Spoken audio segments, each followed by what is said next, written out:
Hello everyone, this is रश्मि। आपका मेरे channel पर फिर से बहुत बहुत स्वागत है। आज की अपनी मूवी है 300। कहानी को पूरा समझने के लिए एंड तक ज़रूर देखें। तो करते हैं शुरू। तो मूवी की कहानी शुरू होती है ईस्वी सन 480 में, थर्माप्टी के बैटल के एक साल बाद। डिलियोस, जो कि स्पार्टन आर्मी में हाप्लाइट होता है, वो लियोनाइडस की स्टोरी बताना शुरू करता है, उसके बचपन से राजा बनने तक।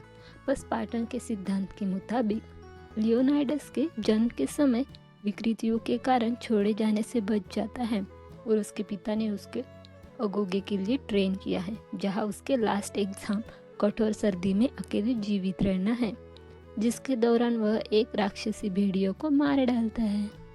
डिलियोस की स्टोरी कंटिन्यू होती है, जहाँ पर पर्जन दूत एक घोड़े पर आता है और अर्थ और पानी डिमांड करता है as a token of submission king Xerxes को। वो लियोनाइडस को सबमिट करने के लिए फोर्स करता है और उसकी रानी गोरगो की इंसल्ट भी करता है।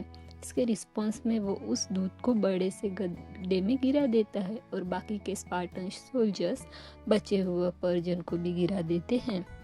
इसके बाद लियोनाइडस ने एफस का दौरा किया और थर्माप्ली के मीडियम से साक्ष्यात्मक रूप से श्रेष्ठ पर्जन को वापस दूर चेस करने की राजनीति का प्रस्ताव रखा, ताकि पर्जन को एक नैरो पास में फंसाया जा सके, संख्या में पर्जन को लाभ को नकारा जा सके और यूनानियों के भारी पैदल सेना को विशाल लहरों पर लाभ दिया जा सके। एफस ने लियोनाइडस को वार्निंग दी कि कार्निया के नाम से जाने जाने वाला पवित्र फेस्टिवल पास आ रहा है और स्पार्टा को उस टाइम युद्ध नहीं करना चाहिए और ओरेकल से कंसल्ट करना चाहिए, जो आदेश देते हैं कि स्पार्टिया को कार्निया का सम्मान करना चाहिए। जैसे ही लियोनाइडस गुस्से में चला जाता है, ज़र्क्सीज का एक एजेंट स्पार्टा पॉलिटिशियन थेरन के साथ आता है, जो एफस को उनके प्राइवेट सपोर्ट के लिए रिवॉर्ड देता है। हालांकि एफस ने उसे स्पार्टा की सेना जुटाने की परमिशन देने से मना कर दिया है। लियोनाइडस ने 300 सैनिकों को इकट्ठा किया है। थेरन और उनके काउंसिल ने युद्ध में जाकर एफस को डिफाई करने के बारे में लियोनाइडस से बात की। लियोनाइडस सजेस्ट करता है कि वो लोग नहीं जाएंगे, लेकिन उसके तुरंत बाद वो लोग युद्ध के लिए निकल जाते हैं। रास्ते में डेक्सोस के अंदर में कुछ हजार आर्किडियो और ग्रीक की सेना उनके साथ शामिल हो जाती है। वो लोग एक ग्रीक गांव में पहुंचते हैं, जिसे पर्जन ने खराब कर दिया होता है। वो थर्माप्ली तक पहुंचते हैं और देखते हैं कि एक स्टॉर्म ने कई पर्जन नेवी शिप को एजेंसी में डुबा दिया होता है। उसके स्पार्टन्स ने एक बड़े पर्जन एस्कार्पमेंट में पता लगाया और एक वॉल कंस्ट्रक्ट की, मरे गए पर्जन स्काउट्स को एज अ मोर्टो यूज करके। एक पर्जन दूत ग्रीक्स को वार्निंग देने के लिए आता है, पर स्टेलियोस पहले ही उसके हाथ काट देता है, उसको ऑर्डर देने से पहले ही कि वो अपने लाइंस पे लौट जाए, और ज़र्क्सीज को वार्न करता है कि वो सरेंडर नहीं करेंगे।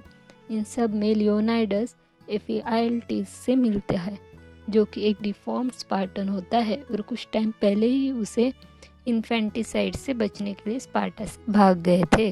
वो उसे कहता है कि वो अपने फादर के नाम को हटाकर उनकी आर्मी ज्वाइन करना चाहता है और उन्हें एक गोट पाथ के बारे में वार्न करता है, जो कि पर्जन्स उन तक पहुंचने और उन्हें घेरने के लिए यूज़ कर सकते हैं।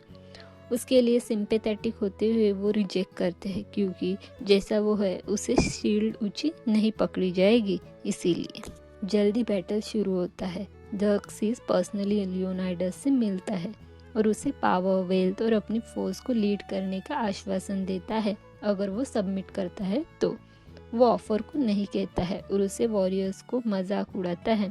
तब ज़र्क्सीज अपने स्पेशल वॉरियर्स को भेजता है और तब डिलियोस की एक आँख खराब हो जाती है, पर वो हार जाते हैं और स्पार्टन्स एक बार फिर जीत जाते हैं।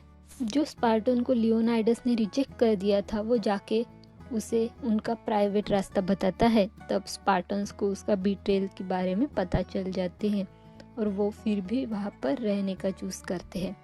लियोनाइडस डिलियोस को स्पार्टा वापस जाने के लिए कहते हैं। उनसे जो यहाँ पर हुआ वो स्पार्टन्स को बताने के लिए कहते हैं।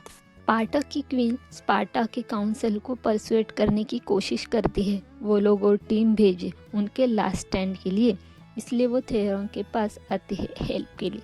पर वो उसके साथ नाइट स्पेंड करता है और उसे बाद में काउंसिल में धोखा देता है और उसे बदनाम करता है। वो थेरोन को सबके सामने मार देती है, जिसके बैग में से झर्क्सिस के सोने के कॉइन्स मिलते हैं, जिससे पता चलता है कि उसने स्पार्टन्स के साथ बिट्रे किया है। काउंसिल सेना भेजने के लिए रेडी हो जाती है। तीसरे दिन एफिएलिटिस टीम को लीड करते हुए सीक्रेट वे से लेके जाता है। झर्क्सिस को जनरल फिर से उन्हें सरेंडर करने के लिए कहता है। ऐसा लगता है कि लियोनाइडस ने झुक कर सरेंडर कर दिया है। वो स्टेलियोस की जगह दे रहा था ताकि वो उस पर झुककर उसे मार सके और उसे मार देता है। झर्क्सिस अपने फोर्स को अटैक करने के लिए कहता है। लियोनाइडस उसके ऊपर स्पीयर फेंकता है जो कि उसके फेस को कट करता है गॉड किंग की मोर्टेलिटी साबित करने के लिए। बचे हुए स्पार्टा और लियोनाइडस एंड तक लड़ते हैं जब तक एरोबराज शिकार नहीं हो जाते। डेलियोस काउंसिल में अपनी कहानी खत्म करता है। ग्रीक स्टोरी से इन्फ्लुएंस हो जाते हैं। 1 साल बाद पर्जन्स को 10,000 स्पार्टन और 30,000 ग्रीक का सामना करना पड़ा। उसके फाइनल स्पीच बाद वो स्पार्टन आर्मी का हेड होता है। वो पर्जन के साथ बैटल में उनको लीड करता है। मुझे पर्सनली मूवी अच्छी लगी, स्टोरी में बहुत दम है। आपको ओरिजिनल मूवी भी देखनी चाहिए।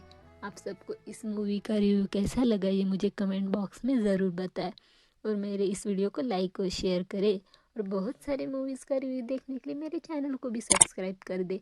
Bye, thanks for watching my video. मिलते हैं नेक्स्ट वीडियो के साथ।